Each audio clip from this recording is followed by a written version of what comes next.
할렐루야. 창세기 2장 말씀 함께 나누겠습니다. 창세기 2장은 하나님의 창조 이후에 대해서 말씀을 하고 있습니다. 2장 1절에 보면 천지와 만물이 다 이루어지니라 했습니다. 천지와 만물이 다 어떻게 이루어졌느냐?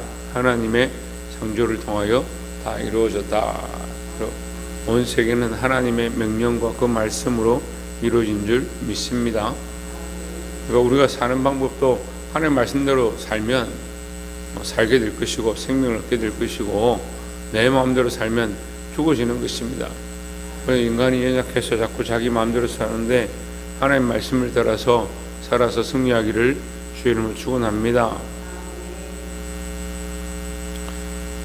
우리 2장 4절에 이것이 천지가 창조될 때에 하늘과 땅에 대력이니 여호와 하나님이 땅과 하늘을 만드시던 날에, 그들의 여호와 하나님이 땅에 비를 내리지 아니하셨고 땅을 갈 사람도 없었으므로 들에는 초목이 아직 없었고 밭에는 채소가 나지 아니하였으며 했습니다. 하나님께서 식물을 만드셨지만 이것들이 이제 자라나는 것에 대해서는 자연의 이치를 통해서 또 씨가 뿌려지고 사람들이 채소를 심고 이렇게 해서 자라게 일하셨다 볼 수 있습니다. 실제로 보시면 여호와 하나님이 땅의 흙으로 사람을 지으시고 생기를 그에 불어넣으시니 사람이 생명이 되니라 했습니다. 자, 이 7절에 땅의 흙으로라는 말이 19절에도 있죠. 여호와 하나님 흙으로 각종 들짐승과 공중의 각종 새를 지으시고 했습니다. 그 짐승들을 만든 것도 무엇으로 만들었냐? 흙으로 만들었습니다. 그 짐승을 흙으로 만들고 사람도 흙으로 만들었습니다. 하지만 뭐가 다르냐? 짐승은 이름을 불러준 것밖에 없었고, 아담이 불러서 명명하는 것마다 그 짐승의 이름이 되었지만, 실제로 보면 사람은 특별히 하나님께서 생기를 그 코에 불어넣으신 사람이 생명이 되니라 했습니다. 살아있는 영이다. 그래서 인간과 동물의 차이, 어제도 공부를 하면서 얘기했는데, 동물은 혼은 있어요. 혼. 그러니까 생각하는 게 있고 감정이 있습니다. 동물도 감정이 있습니다. 그래서 느끼고 교감을 하죠. 사람하고 교통하기도 합니다. 그래서 사람하고 교감을 잘하는 동물들을 애완동물이다 그렇게 얘기를 하는데, 서로 사람하고 이렇게 반려다, 이렇게 사람이 어려울 때 옆에 있으면 감정을 교감하면서 힘들면 도와주기도 하고 기업을 받기도 하고 그렇게 교감을 합니다. 하지만 뭐가 없다? 영이 없다. 그래서 하나님 나라를 함께 상속하는 것이 아니다. 그걸 알아야 되는데, 사람이 자꾸 짐승이 영이 있는 것처럼 요즘 이제 반려동물 장례식장도 생기죠. 그래서 장례 지도사도 있어요. 그 동물이 죽었는데 그 짐승을 위한 지도사도 있고, 심지어는 어떤 경우는 목사 보고 자기 집에 강아지가 죽었는데 와서 제사를 지내달라, 예배를 드려달라, 그렇게 했다는 거야. 참 힘든 문제죠. 어려운 문제죠. 저 같으면 말도 안 되는 소리 한다고 쫓아내든지 책망을 하겠지만, 그런 교회들 얼마나 입장이 곤란하겠습니까? 그런데 알지 못하는 거죠. 이건 생명이 그 코에 있고 그 혼이 있지만 영이 없습니다. 영이 없는 존재를 무슨 예배를 드리고 하느냐. 우리는 영이신 하나님 앞에, 우리 인간이 죽고 나면 하나님 이 영혼을 받아주시고 이 자녀들이 더 하나님 앞으로 나아가게 해주십시오, 이렇게 예배하는 거지, 동물들을 가지고 어떻게 예배를 해요? 그래서 우리가 이 짐승과 같지 아니한 것이 영적인 존재다. 그래서 온 천지 만물의 영적인 존재는 인간밖에 없다라는 거죠.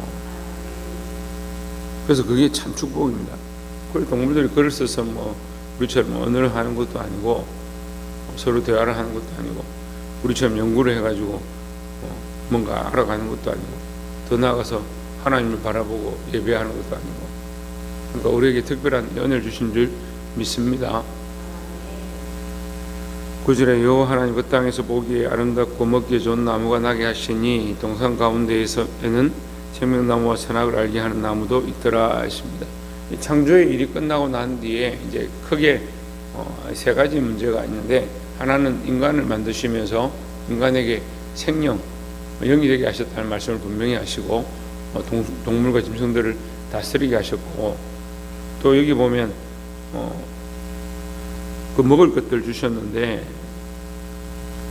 여호와 하나님이 그 땅에서 보기에 아름답고 먹기에 좋은 나무가 나게 하시니 동산 가운데는 생명나무와 선악을 알게 하는 나무가 있더라 했습니다. 이 사람들이 먹고 살아야 되니까 사람에게, 아담에게 뭘 하느냐, 먹고 살도록 먹어도 되는, 먹기에 좋은 아름다운 생명나무와 먹어서는 안 될 선악을 알게 하는 나무, 이 두 가지를 준 겁니다. 어떤 사람이 제대로 읽어보지도 않고 선악을 알게 하는 나무만 줬다 이렇게 착각하는데 그렇지 않습니다. 왜 그러느냐, 왜 그런가, 이 분명히 위에 말씀 기록하죠. 2절에서 초목도 없고 채소도 없었다, 경작을 하지 않았기 때문에 없었다라고 하는 겁니다. 그래서 인간이 범죄하고 나서 쫓겨나서 그 다음에 뭘 합니까? 밭을 기경하기 시작합니다. 그 땅을 기경하고 종일토록 수고해야, 수고에 땀을 흘려야 먹게 된다는 말씀을 하죠.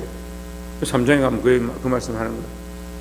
그러니까 왜 그렇게 되어지느냐, 원래 경작을 하지 않았고 그런 수고를 하지 않았고 하나님께서 그래서 그것을 에덴 동산이라 하는 거예요. 그러니까 인간들은 그런 에덴 동산, 파라다이스를 꿈꾸죠. 아무것도 하지 않고 가만히 있으면 먹을 것들이 있고 풍성함을 누리는 그런 시절을 바라죠. 근데 그건 이제 천국의 모습이고, 그런데 어떻습니까?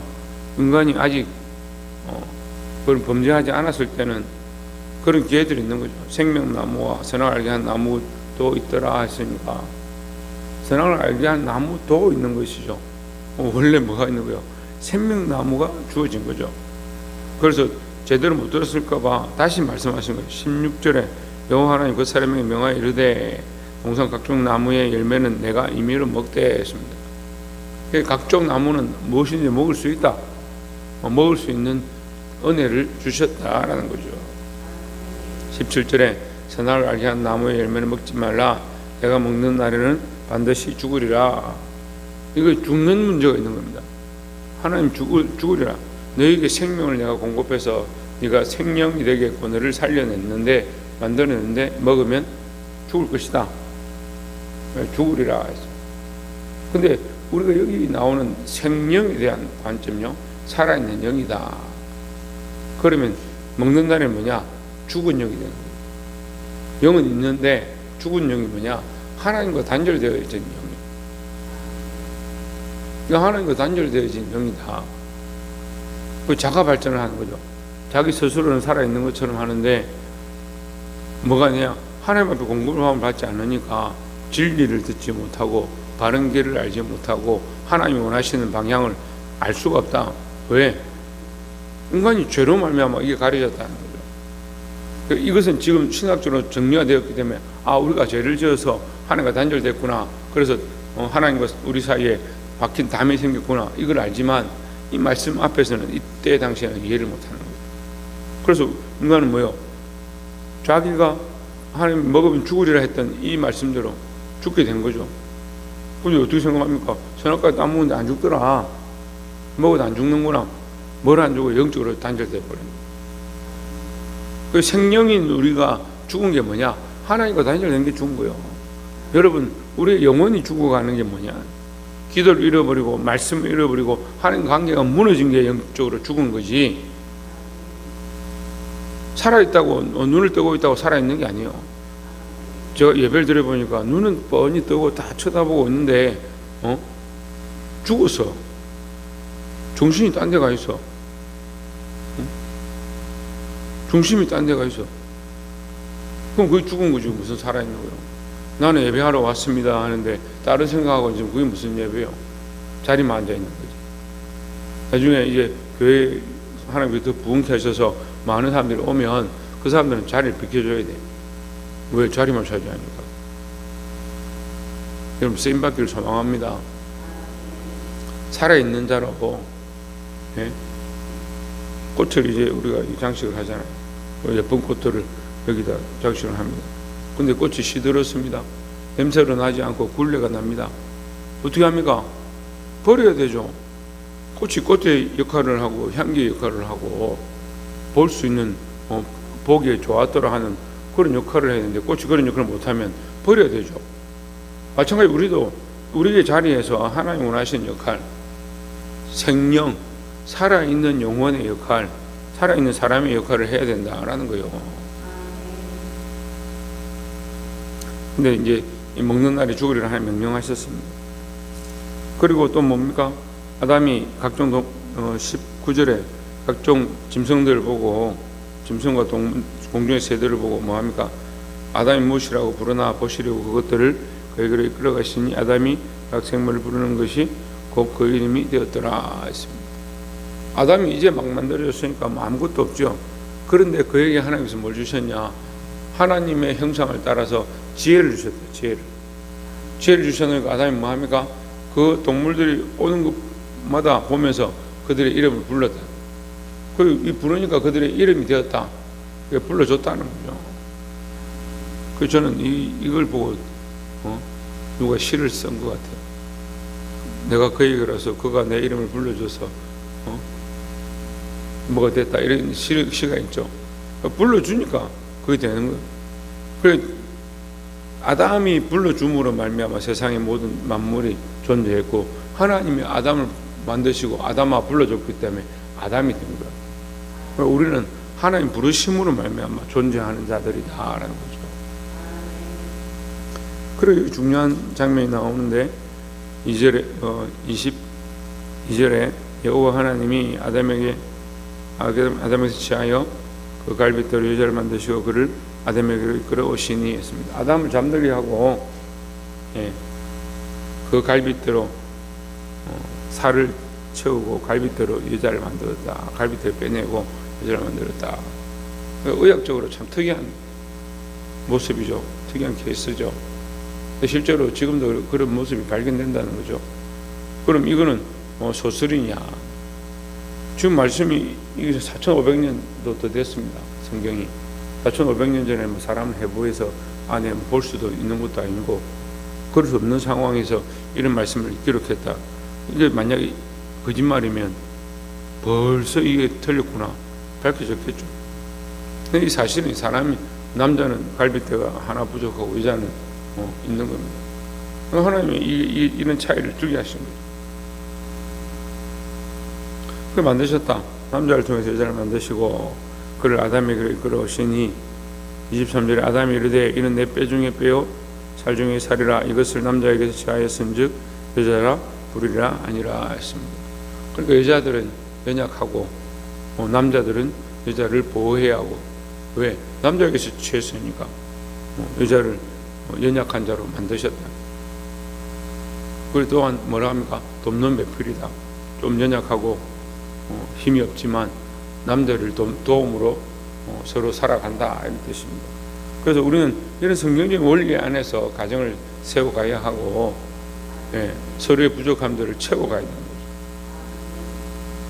그래서 어떻게 보면 남자와 여자가 함께 하면 시너지가 나는 거예요. 남자는 강하고 힘이 있고 리더십이 있고 뭐 다 그렇다는 건 아니지만 주로 그런 성향을 가지고 여자들은 어떻습니까? 부드럽고 지혜롭고 뭐 이러한 부분들을 같이 겸비하거든요. 그렇게 같이 가정을 이렇게 꾸려가면 괜찮은데 주로 보면 한 사람이 무시하든지 한 사람이 리드를 하든지 뭐 이렇게 하면서 나가니까 이렇게 다툼들이 생기고 합니다. 서로 돕는 배필, 아내가 남편을 돕는 배필이고 남편이 그 가정의 머리가 되는 겁니다. 그러니까 우리는 특별히 예수 그리스도가 머리고 하나님이 창조자이심을 기억해야 될 줄 믿습니다. 아담이 이는 내 뼈 중에 뼈요 살 중에 살이라 이것을 남자에게서 취하였으니 여자라 부르리라 하니라. 24절에 이러므로 남자가 부모를 떠나 그의 아내와 합하여 둘이 한 몸을 이룰지니라 저로다 했습니다. 우리가 결혼식 할 때 많이 쓰는 말씀인데 둘이 합하여 하나가 된다. 이것은요 남자와 여자가 하나 되어서 온전한 가정을 이룬다는 의미도 있지만 우리가 그리스도 안에 합하는 모양도 있는 겁니다. 우리는 예수 그리스도의 순결한 신부입니다. 그래서 나 혼자서 이 땅에 잘 사는 게 아니라 그리스도와 연합하고 그 말씀을 따라 살 때에 온전해져 간다라는 거죠. 그 모양을 지금 창조할 때부터 하나님께서 일러주시는 거예요. 우리 인간이 한 사람 나 혼자서 온전할 수가 없다. 그래서 결혼을 통해서 온전해지고 가정을 이루고 자녀를 낳고 세상이 번성하게 되는데, 지금 마지막 시대에 저주라 이렇게 하면 저주를 하나님 주신 게 아니고 인간이 그렇게 선택하는 거예요. 뭘 선택합니까? 결혼하지 않습니다. 자녀를 안 낳습니다. 어떤 목사님 저한테 기도를 부탁해요. 목사님 저보다 선배고 이 울산에서도 존경받는 분인데 뭘 저한테 기도를 부탁합니까? 무슨 기도를 부탁합니까? 자기 아들이 결혼을 했는데 자식을 안 낳는다. 왜 자식을 안 낳습니까? 결혼할 때 자식 안 낳겠다고 서로 약속해서 결혼했단다. 기도 좀 해달라. 제가 어이가 없어가지고, 교육을 똑바로 시키고 말씀을 똑바로 가르쳐야지, 자녀를 안 낳겠다고 약속한 결혼식을 그건 무슨 결혼이냐고요. 둘이만 재밌게 살다가 죽겠다는 것밖에 돼요.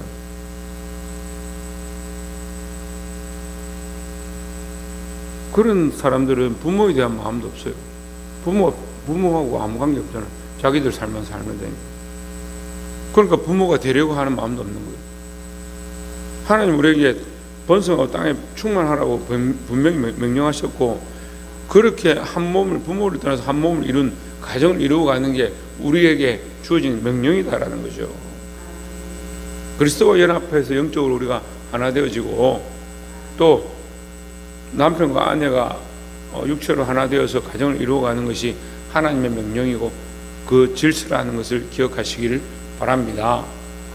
그래서 우리 자녀들도 그렇게 교육시켜야 하고, 그렇지 않다면 시대가 소멸하게 돼요. 지금 우리나라 앞으로 30년 지나면 인구가 1000만이 준다는데 얼마나 심각해요. 1000만이 줄는. 여러분, 이것을 기억하시고 우리가 하나님의 명령을 따라서 사는 것이 굉장히 중요한 사실이다.